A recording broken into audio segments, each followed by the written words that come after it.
Hello everyone, and welcome to the very first episode in the Brisbane Writers Festival series of conversations with a very rare and special breed of creator, the fabled author-illustrator, who are talented folks that can spin magic with both words and images. Double threat.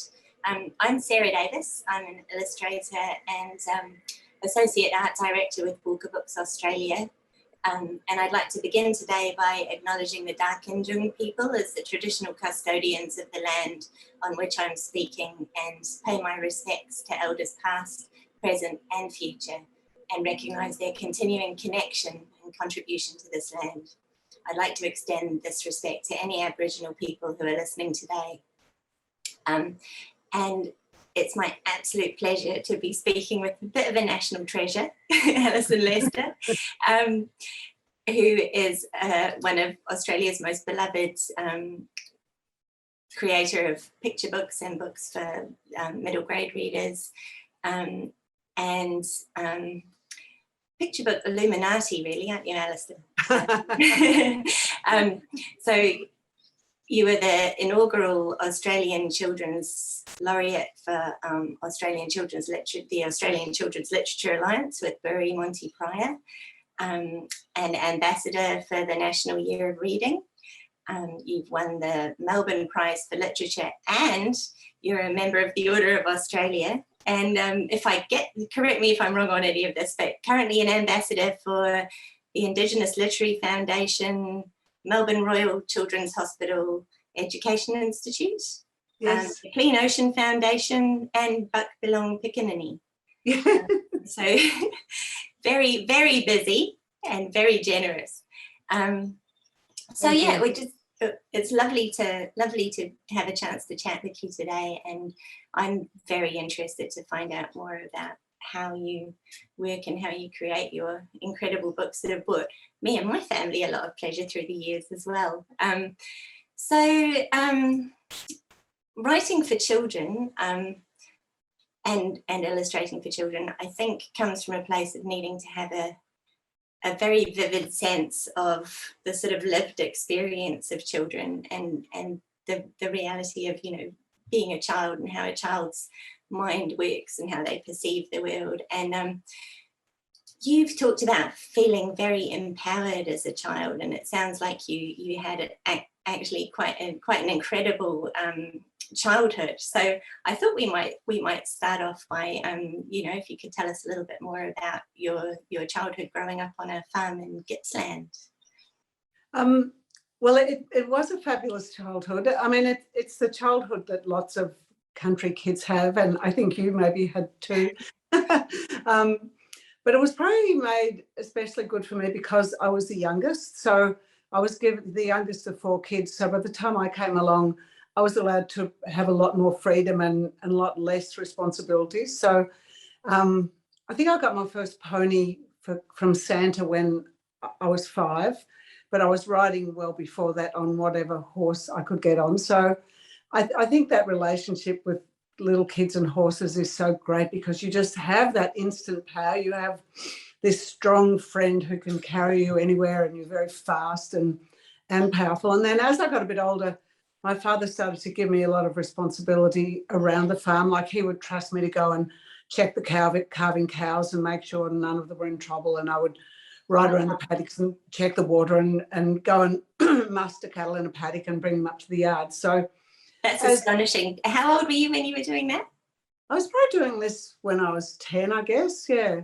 And I mean, he was always kind of around if things went horribly wrong, but it was a great way. I mean, I guess a lot of kids, people probably would have called that working, and, it'd be frowned on, for taking advantage of kids, but it really was a great way of me feeling that I was in control of something.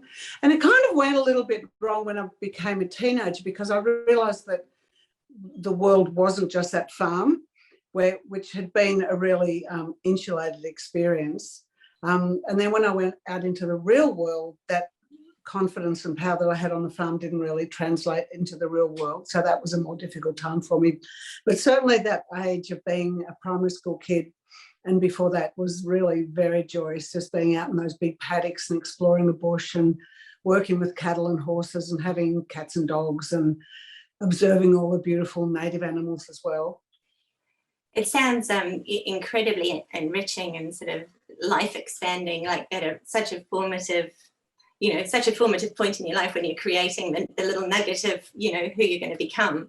That's invaluable. And you said you got your first horse at age 6, was it? Yeah, from Santa. Goodness me. Can you just tell me a little bit about how that happened? Well, I didn't even think I needed a horse really, because there was always other horses for me to ride, but the family obviously thought it would be great for me to have a pony. So they found this little old Shetland pony called Inky, and apparently she was on the farm hidden in a back paddock for quite a long time before Christmas, but I didn't know. And on Christmas Eve, we used to put pillowcases out for Santa to leave our presents in. And on this particular Christmas Eve, I thought, if I put 2 pillowcases out, I'll probably get a lot of stuff. So I put the 2 pillowcases out there.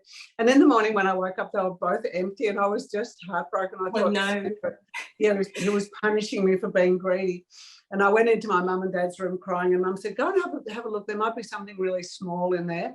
And sure enough, there was a little note from Santa saying, go and look in the cattle yard. So I raced up there in my pajamas in bare feet, and there was Inky. So it was really a fabulous Christmas. Oh, that's gorgeous. And unlimited respect to your parents for that setup. But that's really interesting, because I asked about horses because obviously your love of horses and your sense of them is, like you were saying, a sort of powerful friend and a companion. That's translated into your body of work. Horses star in a lot of your books as real characters in their own right, and as sort of forces of nature as well, I think. Which is why I was interested in finding out more about your relationship with horses. But it's also really interesting that the way your parents set it up, sort of, I think our formative experiences, whether we realise it or not, sort of feed into the sorts of things we create later on.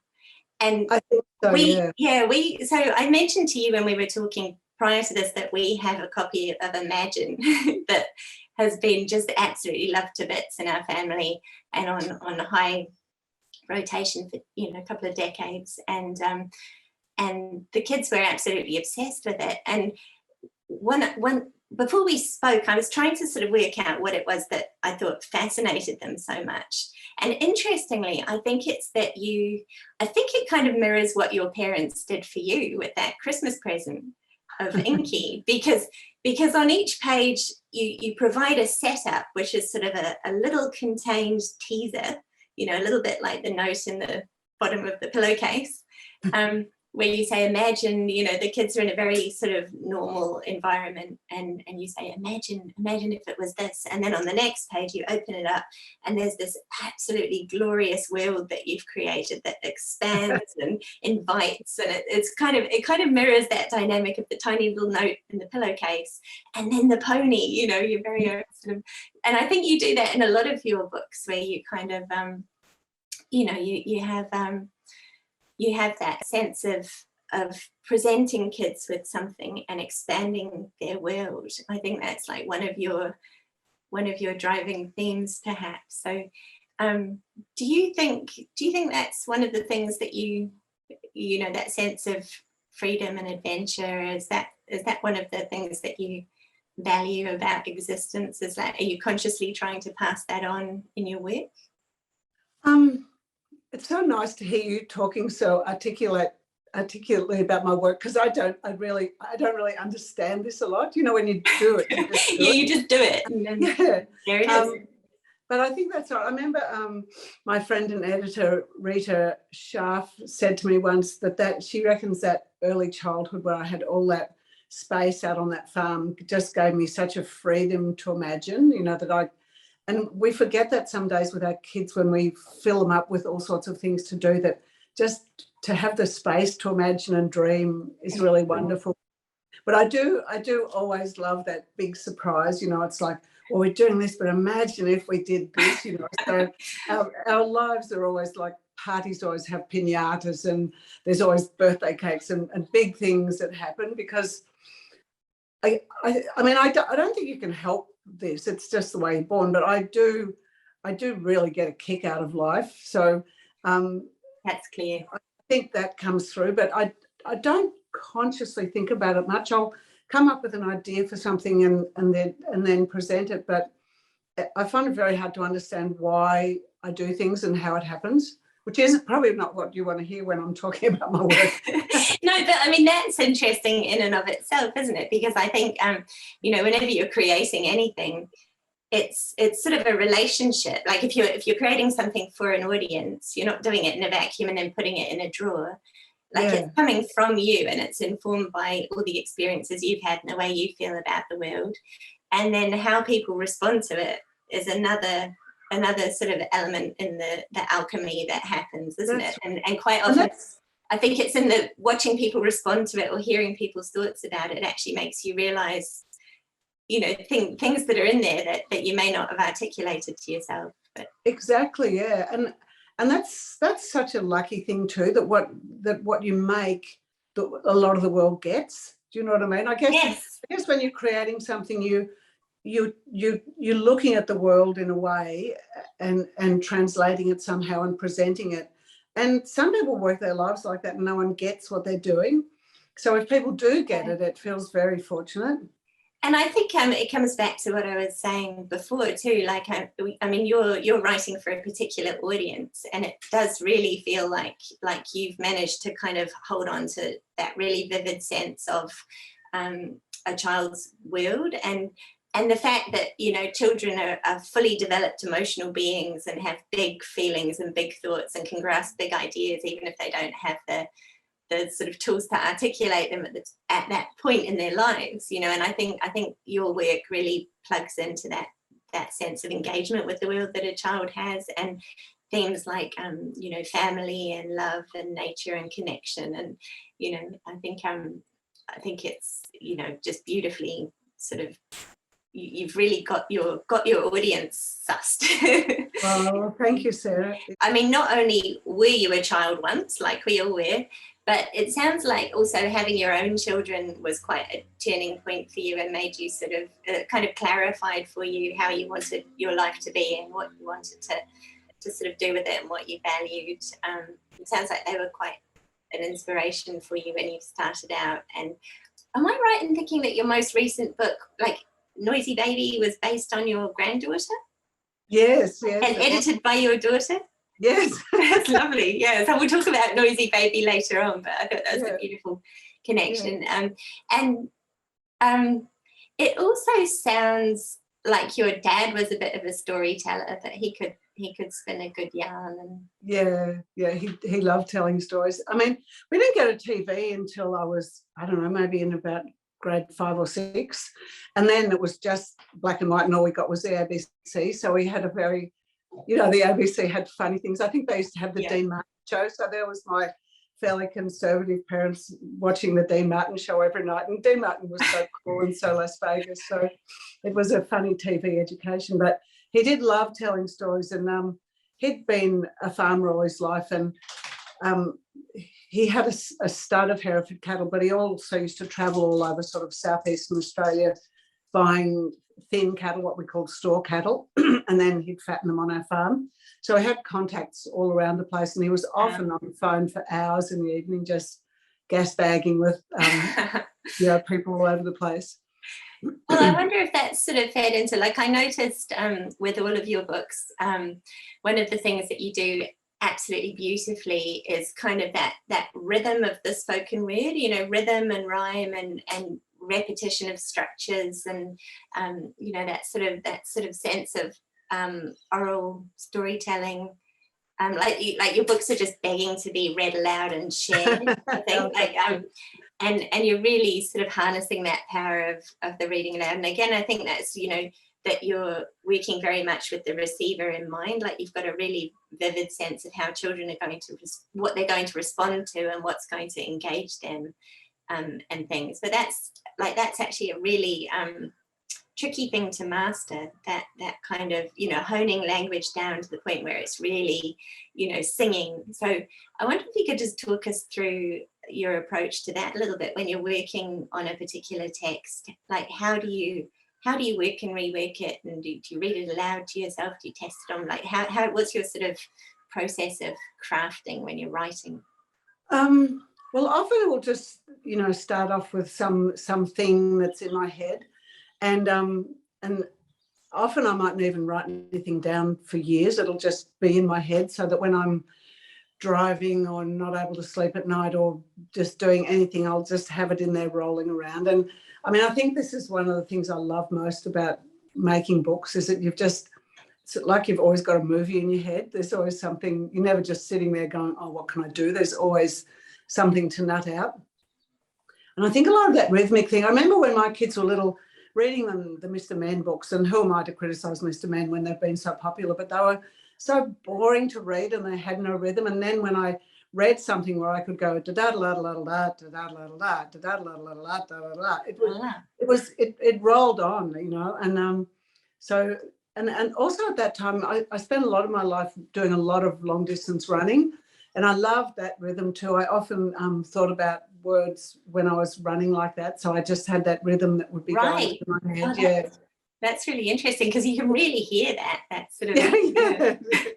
But since my hips packed up, I don't do that anymore. But I do love that rollicking thing, and it's so hard with rhyming stuff. People are always showing me books that they've written that they want to get published, and they rhyme, and so often they don't work. And I always say to them, go away and write it and see if it works without being a rhyming book, without rhyming, because it's easy just to put words in because they work, and I'm guilty of that too. But when you do get it right, it's so joyous. I think Davina Bell does it really, really well. She's terrific at rhyming verse. But I write a new text for a short picture book easily 20, 30, 40 times, and just constantly thinking about what's going to be the next word. I can actually read you a little bit of the one I'm working on at the moment. Oh, that would be brilliant. Yes, please. I have to just grab it. It might have changed a little bit. It's called A Tiny Light, and it was inspired by a little book I found that my husband Eddie's mother had made when she was a little girl, about this little creature called Auntie Millie, who came down from the stars and flew around her room at night and made her laugh. Beautiful. So it starts off, when you go to bed tonight, be sure to leave a tiny light, so twinkles in the Milky Way can find you when they come to play. They whistle down past Moon and Mars, overtaking shooting stars, to swirl like fireflies around your room and chase away the dark and gloom. Bouncing off the walls and lights, swirling, sparkling, merry, bright, drawing flowers in pink and blue, a magic garden just for you. And you can see here all the versions just of that page where I've written it and crossed it out and done it again and done it again. So yeah, just keeping on doing that. Well, anyway, I'm entranced. That's glorious. It's so nice to just have a little sneak peek too. I think that's the other thing is too, I've been lucky to have fabulous editors, and my first editor was Rosalind Price, who's such a famous editor of children's books, and then Rita Scharf, and they were both really they were fabulous. They are fabulous friends as well, but they were always very strict about not letting me be mawkish or too sentimental or just too verbose. So it was always about paring it down to make it as a polished little stone as you could make it. Keeping you real. Get those perfect words. So yeah, that was very lucky. That's that's brilliant. That was another thing I was interested to hear, is like who sort of been your influences through your career, and who'd helped you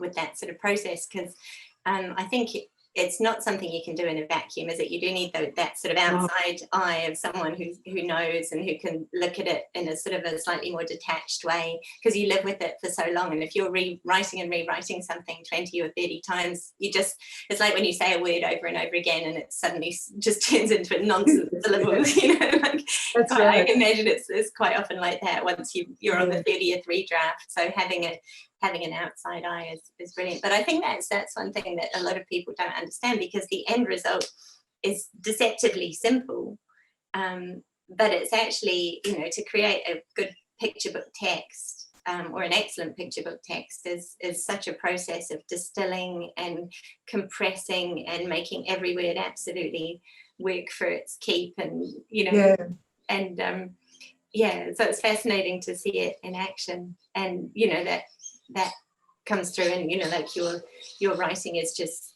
beautifully tight. Like I think it's there's not a syllable out of place in it, really.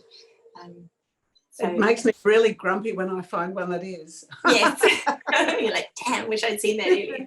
I haven't found one. Yeah.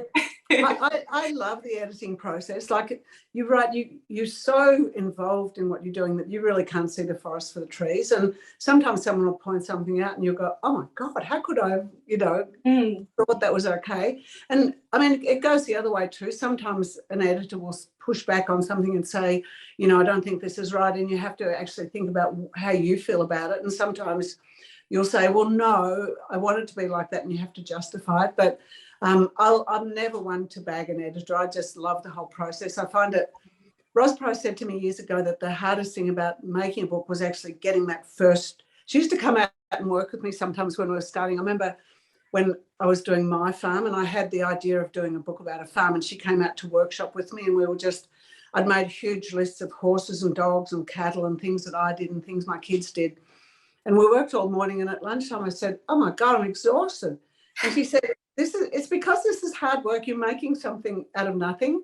Absolutely. And then once you get that down and it's something that you can shape, it's really fun, I think. Yeah, once you get the momentum going.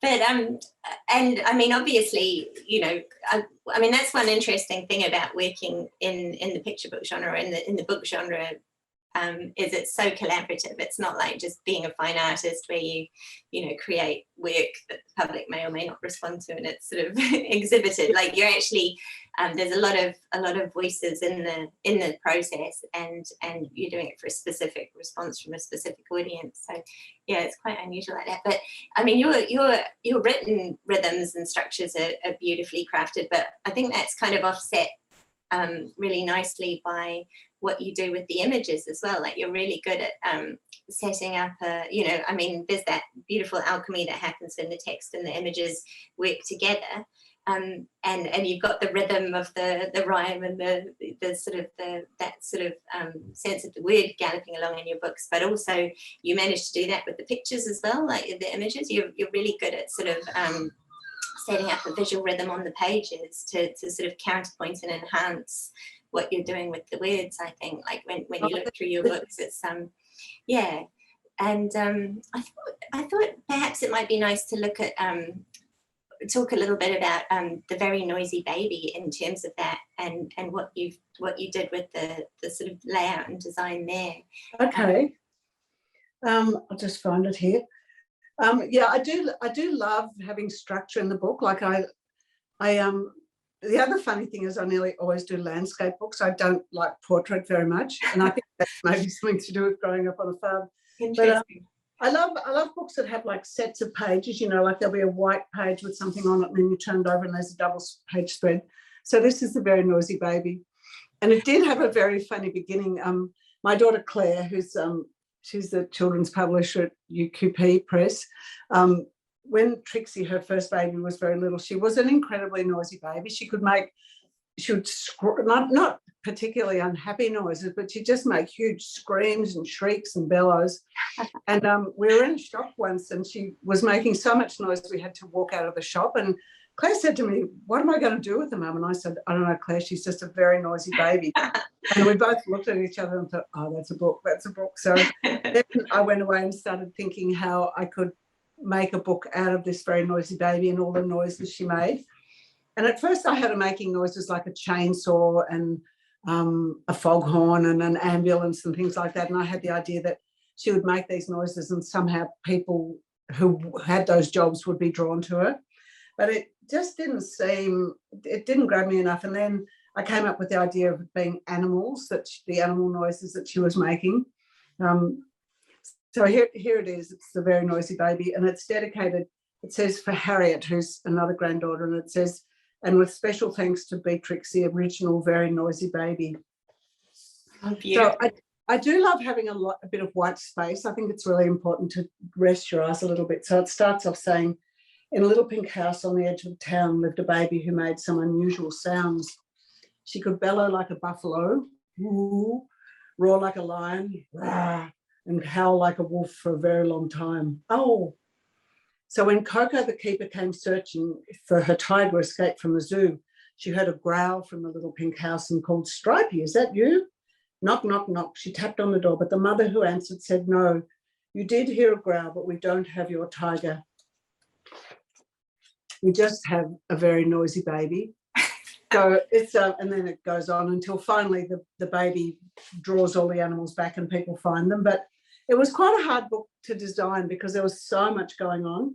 This page especially, where we had to have the person who'd lost their animal and the house and the other person who's answering the door. So it goes on like this for a little while. I love the designer put these lovely rounded edges on the illustration, which are really pretty. So you have the story of the baby, but you also get a sense of the family and who they are too. The grandma's got a very cool Marimekko. Yeah, very cool grandma.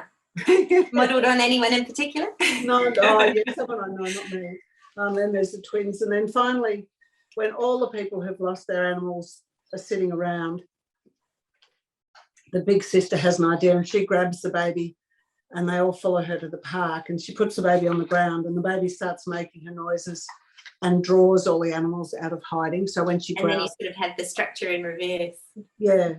And then at the very end, there's another big double page spread where everyone's back with their animals.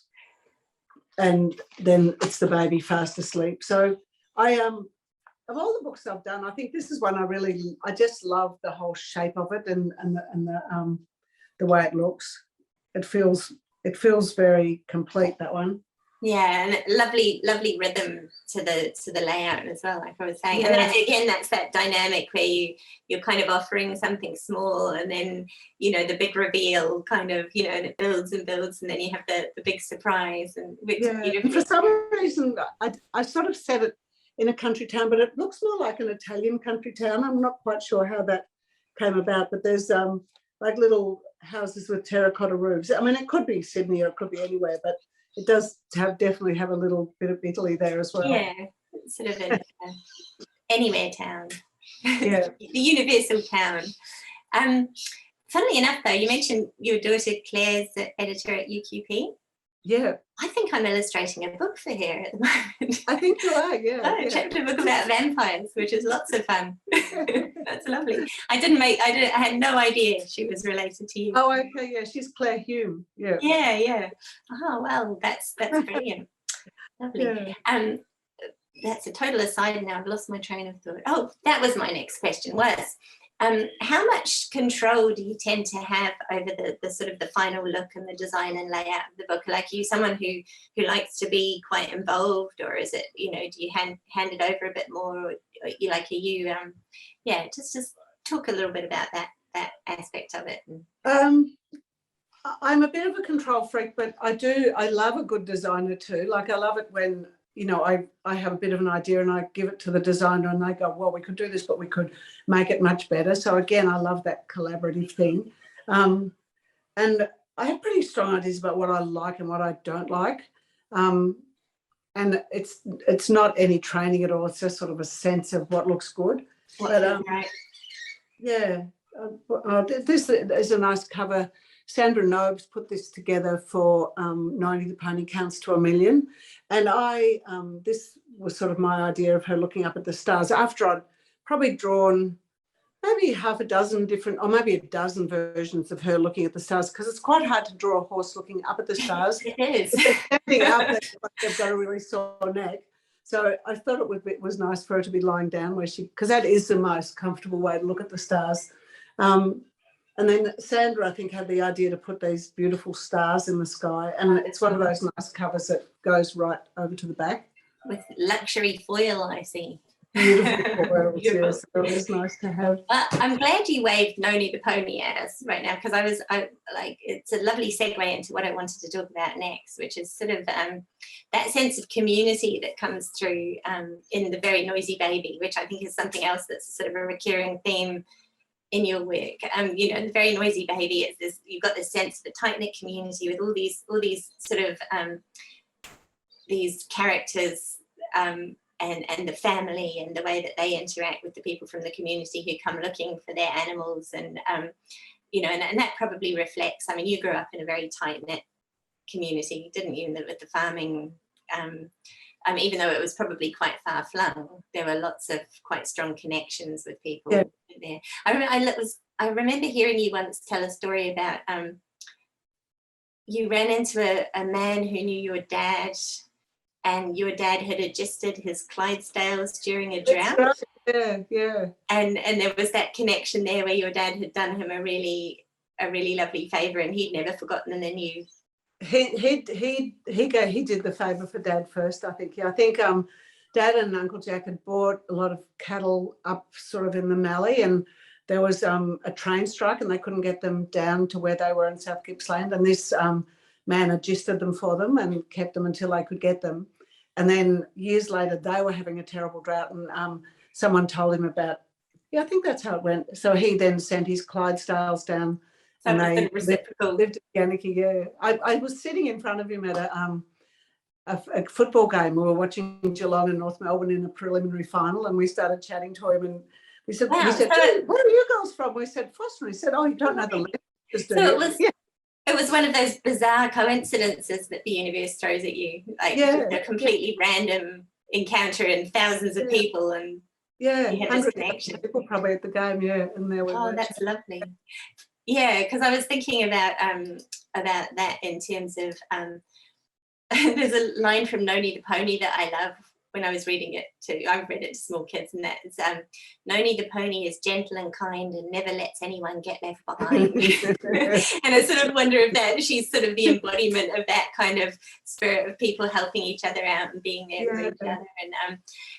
And I think you kind of embody that a little bit too in all your like you're very generous in terms of, you know, social engagement and how you engage with the wider community. You're not just creating in a little bubble and shunning the outside world. Like you're really involved in kind of collaborating and working with community groups and sort of trying to enrich, you know, lives, which you know, so I'd be really interested to hear more about that side of things, and maybe the collaborations that you've done in remote Indigenous communities and with the Children's Hospital. And yeah, I do love doing those things, and it makes me sound like such a good person, but I actually do it because it's really good fun as well.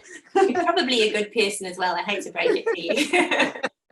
But it's I just really love doing collaborative things. So what's the biggest thing? I guess the stuff that I've done with the Indigenous Literacy Foundation I really like, and for a long time I'd been going out to remote communities just off my own bat. I'm not quite sure how it started. I think a long time ago a school called Gunbalanya in Arnhem Land invited Elizabeth Honey and I to go and be authors in residence, and then from that I went on to different places. But then when the ILF got going, I remember reading about them and thinking I should be working with them, but they didn't invite me, so I had to kind of invite myself and say I would be really good for you.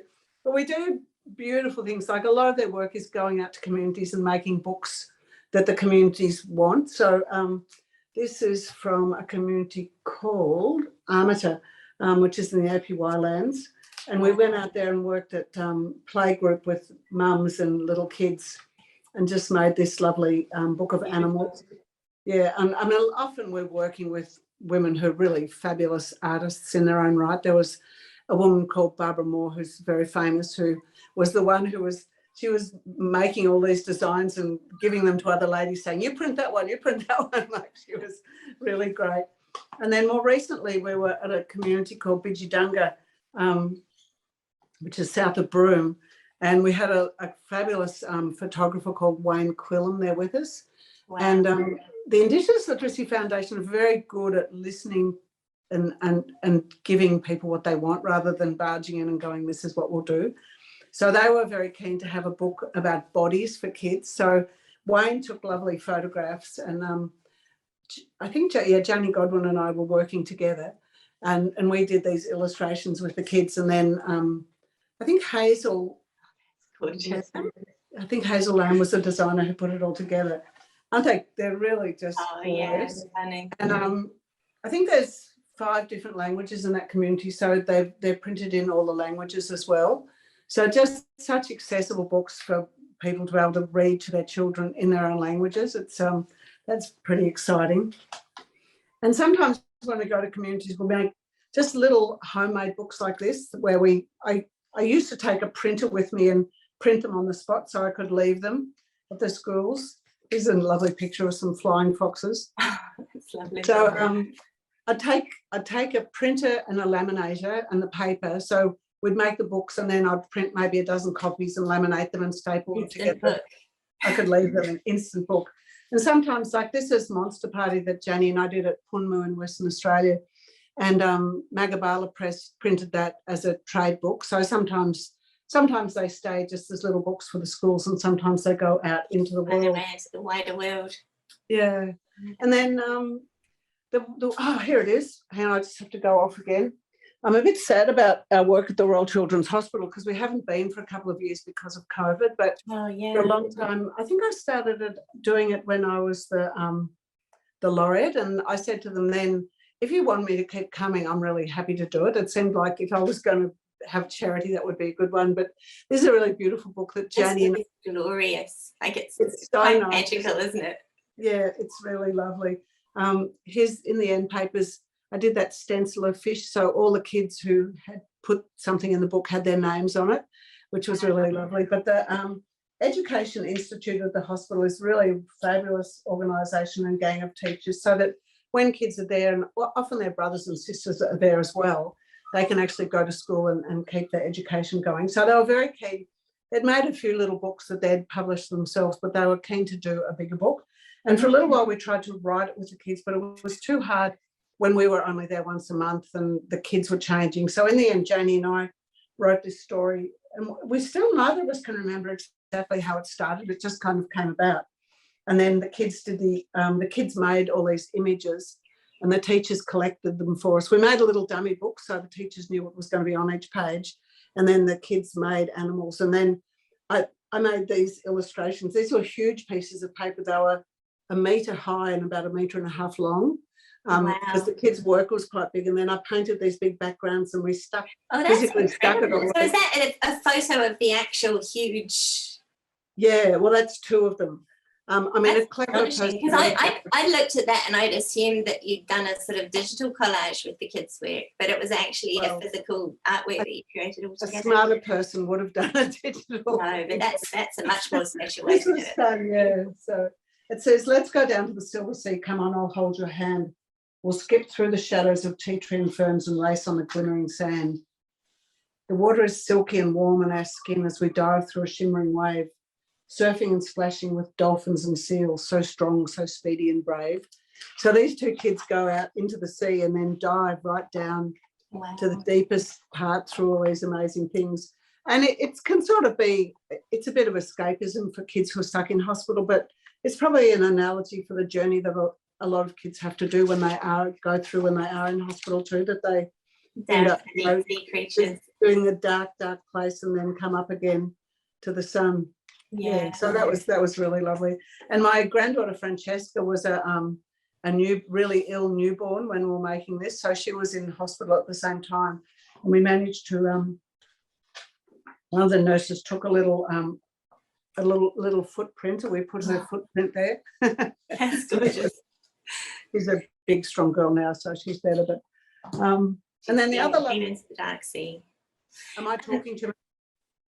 And do you find it's a bit of a feedback loop that by being involved in this kind of thing, it feeds back into your own work and changes what you do in your own practice? I don't know. Stretches you in different ways? Well, just the techniques really shake me up a little bit and make me, because I love doing different things. So probably my dog Bigsy came about a little bit, and Noni the pony from doing collage with kids, and realising how fun it was not to have to do an outline around everything. So to actually use fabric and stuff to make pictures rather than drawing all the time. So yeah, it is quite freeing. And then this is the Antarctica stuff I've done. Yes, that was next on. That was the one I wanted to talk to you about next, because I found it really interesting that, like, you know, like as a kid, you kind of craved adventures and used to escape into books and get adventures through reading, and now you're actually getting to have adventures through creating books. You know, I mean, I think your work's taken you to all sorts of, I mean, you've been to Manila and Singapore and Korea and Japan and Vienna, you know, all through, you know, the work that you're doing, and Antarctica. So, so I'd love to hear more about Sophie Scott and like what the experience of visiting was like, but also about the process of actually, because what you've done with that book essentially is take this huge adventure that you went on and then distill it in a way that's accessible for young readers so that they can kind of experience it with you. So yeah, tell us about Sophie and her voyage.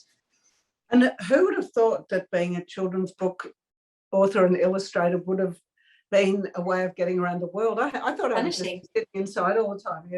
But I really do love this book. So in 2005, I applied and won an Antarctic Arts Fellowship to go on the Aurora Australis to Mawson and then across the Casey and back to Macquarie Island. So it was a 6-week voyage, and you have to have a project that's going to sort of foster Australia's understanding and love of Antarctica. So I had this thing called Kids Antarctic Art, where I was going to send an email every night describing what I was doing and get kids to draw in response. And it worked really well. Like, I got fabulous drawings, and like that was one of the pictures I made. So kids sent me photocopies of their work, or it was all, I asked them just to do line work. So I had this big pile of envelopes and parcels of letters from all over the world, really. And sometimes there's some images in here. Sometimes it was just one child's work that I would turn into something. Well, that's a nice one. So that was just a black and white pastel she'd done, and I added the colour to it. Oh, that's gorgeous. I wondered about those images and whether it was you mimicking Sophie's style, but it really comes across as it's almost like Sophie's response to what she sees. No, these are all kids. So those seals are glorious. Yeah, so this was again one child's work where I just added colour to it. But things like this cover, this is from a picture called All the Tracks of the Aurora Australis. And there were so many images of the ship, so I just collaged them all and made this image from maybe 30 kids' work. So it really varied like that. So yeah, I did the exhibition first, and it was on at the Tasmanian Museum and Art Gallery, and then travelled to different places. And then I was at Penguin one day, and we were talking about how we could turn it into a story. And someone said, well, you'd actually have to have a child being the one going down. And I went, oh, I guess you could do that. So yeah, that's how the Antarctic division had a bit of trouble getting their head around that one. They didn't think a child would be able to go to Antarctica on the Aurora Australis, but we got there in the end. So yeah, this is really just Sophie's diary. So I had so much, like I had photographs, and P&O Polar gave me this lovely cross-section of the ship I could use. And I did lots of little playful things, like to make a picture of the crew. I made those little paper chains of people, as a little girl might do in her diary. So yeah, it was a really... And those little flights to fancy, like being in the belly of the whale when you're sitting in a room with the pipes making noises and things. That's one of the things I loved about that book is you've sent a fictional child down to Antarctica, but the fascination with all the small details and the glee and the sort of that sense of discovery, that's you kind of speaking through Sophie, I think, you know, like that. I mean, just the lovely little details, like the bed being like a cubby house, and sort of, you know, like you in your travels down there have picked up on these little elements that, you know, kids are going to respond to, and sort of... Oh, it was so much fun. You'd love it. It was just, great. And it's stunning. And the design of that book's beautiful too, with the sort of pared back coloured scheme and the reds offsetting. I don't know who did that. I don't know who did that at Penguin. Maybe that was Bruno. I'm not, I'll have to think about that one. Yeah. Oh, no, Tony Palmer, that's who did it. Yeah, he's a terrific designer. Congrats to Tony, yes. It's really gorgeous. So one thing that I thought might be nice to do we're doing a series of interviews through the year with different creators from different backgrounds and working across different genres. And I thought it might be nice to have a sort of a little sort of through thread of commonality in all the interviews. So I was thinking it would be really nice if you could just talk us through the process, like the origin myth of one of your books, and talk us through the process from the very first nugget to sort of shaping it, and then how you feel about the final product. I guess it's terrible to talk about products because there's so much more. But Kissed by the Moon might be a... Kissed by the Moon is a good one. Here we go. I haven't got any actual artwork, but I can talk about it. Yeah. So this is Kissed by the Moon. And it was a funny one because the title was the very first thing I had. I had a green fluffy sweater that I really liked, and the label was Kissed by the Moon. I think it was actually a New Zealand label. And I remember thinking, oh my God, that would be such a great title for a book. So it was in my head for a long time, just thinking about how I could work it. And then one time when I was still running, when I ran in winter, often it's dark when you run in the morning here. I remember coming home one day and it was a full moon. It was a still cold morning and the moonlight was shining down through the trees onto the road. So I was running through this beautiful dappled moonlight and I thought, this is kind of like being kissed by the moon. And that made me start to think that if you were kissed by the moon, you could be warmed by the sun and sheltered by the trees and washed in the ocean. And I started thinking about something that was almost like a hymn or a blessing for a baby. And I do believe this too. Like I love material things as much as anyone else, but the things that really turn me on are the beautiful things in nature. You know, like seeing a whale or coming across an echidna where you can just watch them really carefully. To me, they're the most magical things to see. We actually saw, my friend and I were out riding a little while ago, and we saw an echidna swimming across a creek. Wow. I had no idea they could swim, but it was very funny to see. Yeah. It's really unlikely, doesn't it? Yeah, they're a funny shape. But I heard someone talking about them on the radio, and they said, well, they've got a built-in snorkel. They can just poke their little nose up and keep going. So I think I must have, Janie Godwin was my editor with this book, and I must have come up with the idea of it. And I kind of like doing that with editors where I go, oh, I've got this idea for a book. And then once you've sort of said it, then they keep nagging you about it. It's like saying, I remember when we did the Are We There trip around Australia, well before we planned it, I started saying to people, oh, we're going to go around Australia next year, you know, and once you start making it exist in words, then it kind of happens. And Janie was very accountability. Sorry? Accountability, is it? That's right, yeah. So Janie kept sort of nagging me about this book, and I liked I wanted to have a sort of a rhythm of words that was very gentle, and that May You My Baby Be Kissed by the Moon I liked the May You My Baby. It seemed to have a nice rhythm, though not everyone liked it at first. I had to be a bit naggy to insist on that. So once I had that in it started off and it goes, May you, my baby, sleep softly at night. And when dawn lights the world, may you wake up to bird song. May the morning sun warm you, the evening breeze cool you, and at noon may you rest in shade. May you, my baby, eat from the garden, be kind to its creatures, and smile at the flowers. May dogs and cats follow you, love and watch over you, and animals all be your friends. So it has that slightly formal, poetic way. Elegiac almost. Which I quite like, yeah. May my baby make sprinkles of sand, spy little fish, and splash in the ocean. May you search in the sky, play in the snow, and dance in the rain. May you, my baby, follow the rivers, wander the mountains, and walk in the wild. May you grow sleepy at sunset, sing to the stars, and drift into dreams. And may you, my baby, be kissed by the moon. So it's a very gentle little thing. Like I signed so many copies of this that people are giving to new babies because it's really what you want for your child, don't you? You want them to have all the wonders of the earth. Yes. And like you said, it's like a blessing or a sort of invocation. Yeah. When I started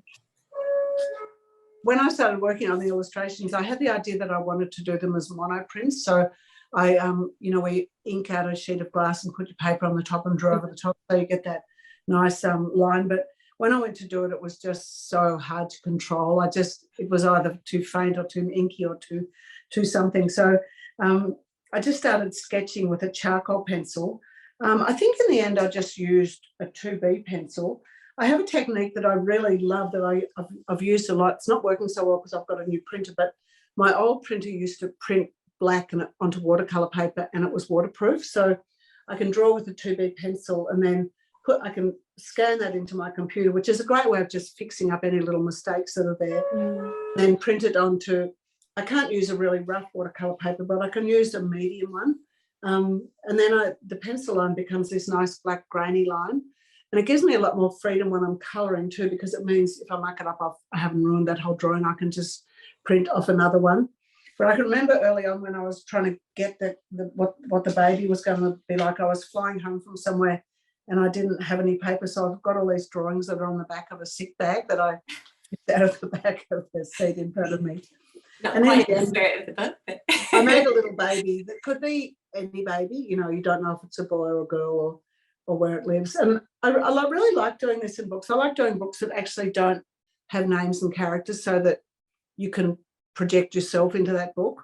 I remember I was talking to Rita because she was my editor when I did Clive Eats Alligators. This was the very first book I did.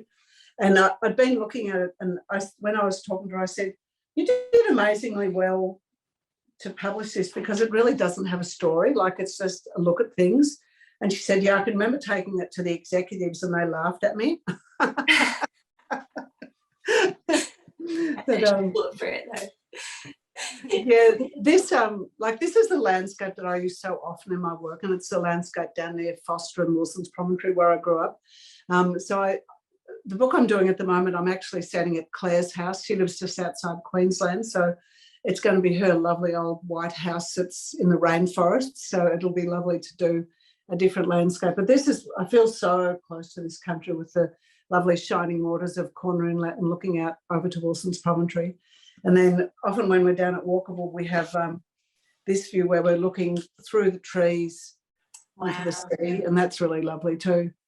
It's all very incredibly serene, and that's one of the things that really comes through in that book too. I mean, it kind of feels like you're almost you're wishing for the baby to experience all of this wonder and joy, but you're also somehow calling on the forces of nature to be protective, to be available, be nurturing, and to kind of, yeah. And I get the sense of that in how you've composed the images, because you've got these, the baby's at the very centre of everything, and it feels very, the baby feels very present, even though they're tiny in the landscape. Quite often you've positioned them so that they're the core of whatever's happening around them, but then you've got these beautiful stylized sort of natural forces.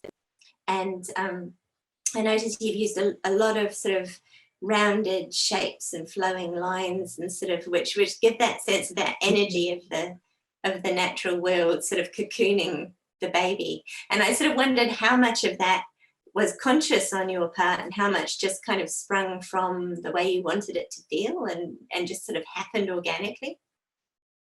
I think it just kind of happened. I really love it when I get into this zone for drawing. Like, sometimes when I'm drawing, it's not what I want. Like, I'll just grab this while we're talking, because I've been doing a quick drawing to get this book started for Claire, and I did this one yesterday, and I'm not happy with it at all.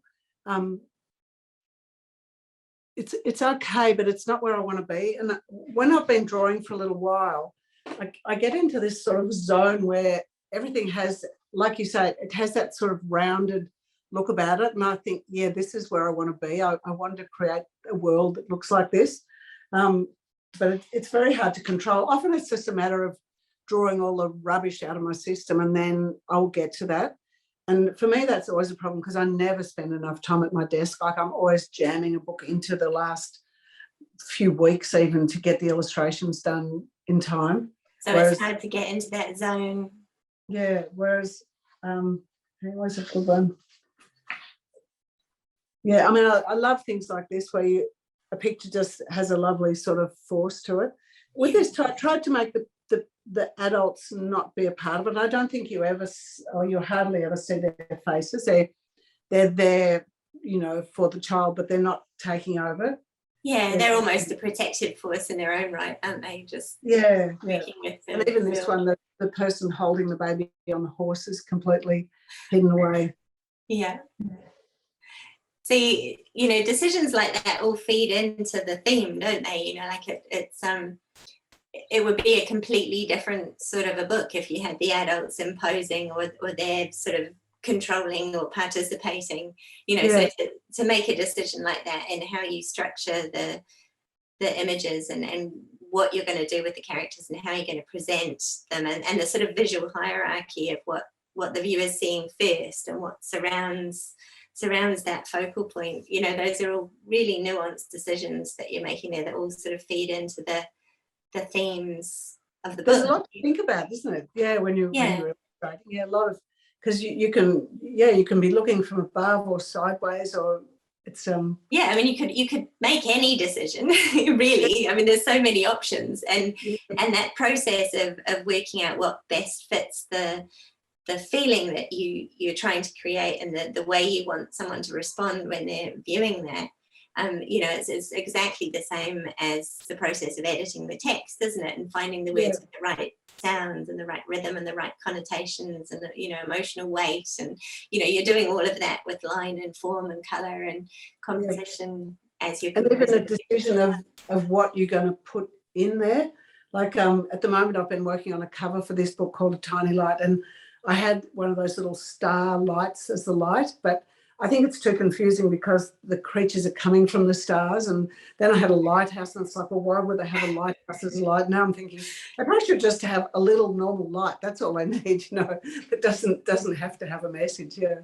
I find that there's a moment like that in almost every book. Like I call it the aha moment, where you're kind of wrestling with all these options and none of it's working. It can be something like that, like just defining what the main character is or defining what, you know, and then you go, aha, and it sort of unlocks the whole thing, suddenly makes sense. And, really interesting. So slightly curly left of field question. In the process of developing Kiss by the Moon, like from the very first idea through to actually, you know, having the finished product, if you were going to draw that process as a line, what would that line look like? It would probably be like curly, curly, curly, curly, then up, and then and then finally posting down to the finish. Yeah, because once I have those drawings done and it's time to put on the color, that's just a delight, you know. It's and then working with the designer. I think it was Bruno who did that one, working with the designer and getting the finishes and everything. That's an absolute joy. There's no hard things to do. That's smooth sailing on the way down. Yeah. Lovely. So nice. It's a nice way of looking at it, yeah. Brilliant. And one last question to end on, which again is a slightly odd one, but I realised I was really interested to know the answer. If you were, when you know, you talk about being in the zone and you know, getting to that point where you're really focused on your work and it's all flowing. If the inside of your head was a physical space that you could go and walk around in and stand in at that moment, what would it look like? Where would you be? I think it would be a huge round space that could possibly be like a dome on top of a building, and it's just completely empty and I'm in it. That sounds pretty crazy. Clarity. What would yours be? A lot more cluttered than that. Yeah, no, I get to ask the questions here, Alison. Oh, sorry.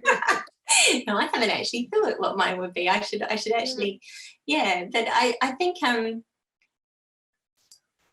it's interesting to sort of know how it feels in that moment, because, you know, like it is quite rare to get to that point and to have the time and space to sort of be in that creative zone. And I think it probably feels quite different for different people depending on how they work and what they work on. I love it when I get, it's so stupid, like I love it when I get to it, but I do everything to push away from doing it, like to actually sit at the desk. I think, oh God, I'd love a few days to work, and then when I do it, I put the washing out and do this and do that and do illustrations for other things, and then I can relate to that so hard. It's interesting, isn't it? It's almost like you're a little bit scared of it, or this. Yeah. After all these years, still afraid of it not working out, but that's always there, isn't it? That I can't draw this. Yeah. I think that's it. It's that kind of what we're saying, the tyranny of the empty page, or just making something out of nothing. Like you were saying, it's a scary process. But I know that generations of kids now are really grateful that you pushed past all the laundry and made yourself sit down and put something on the page and created these absolutely glorious works that they just bring joy to people. So I'm feeling very left behind, because I really should teach myself how to use Procreate or some nice program like that, because often there's so many times I would be able to use it in a really useful way. And Claire actually gave me lessons, for my birthday, and I still haven't managed to do that. But it must be wonderful being able to access all that digital stuff. Yeah, it would be interesting to see what it did to that headspace that we were talking about, though, because I think it's a very different, you don't have the same tactile kind of, you're using different parts of your brain, I think, when you're creating digitally to how when you're actually using real media on paper in 3 dimensions. So yeah, it'd be interesting if you do get into it. I'd love to hear more about how it shifts the way that you feel about what you're doing. I will. Well, so at the moment, I always just get the designer to do extra things that I need. I say, can you put some light coming through there? And so maybe that I'll be lazy and just keep doing that. Well, I mean, it gets beautiful results, but yeah, I mean, it might be, if you are a control freak, as you say, you might really enjoy having that extra level of, control over it. But yeah.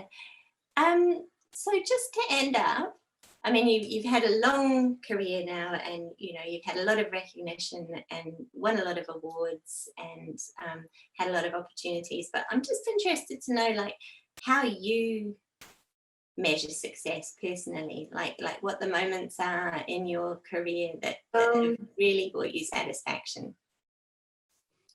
All those things are really lovely, of course, all the awards and things like that. And I remember early on, this is going to make me sound really obnoxious, but early on when I was doing books that I really believed in so much and thought were good, and they were never getting awards, it used to make me really grumpy. I guess it is obnoxious, but it also means that I really was so passionate about my work as well, and I believed in it.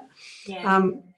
But I think more than it's the longevity of the books. I think this is the nicest thing, that they're on to their next generation. That I think they're nearly all in print still, and that gives me great joy. And it's really lovely. I think that thing I was saying before, that thing that the way I present the world in my work is something that clicks with people. And I often have really lovely conversations with people who the books have meant something to in some sort of way, or they've made a set of painted ponies and they're showing me what they made, or they've done something. So it's that connection with the world, I think, that's really been the most rewarding thing.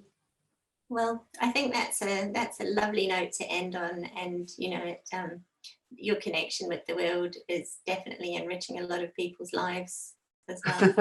So, thanks so much for giving us your time this morning. It's been an absolute delight chatting with you, and I wish we could carry on for another 4 hours with it, several cups of tea, but I know you're just about to head off you've got some packing to do for your next big adventure, haven't you?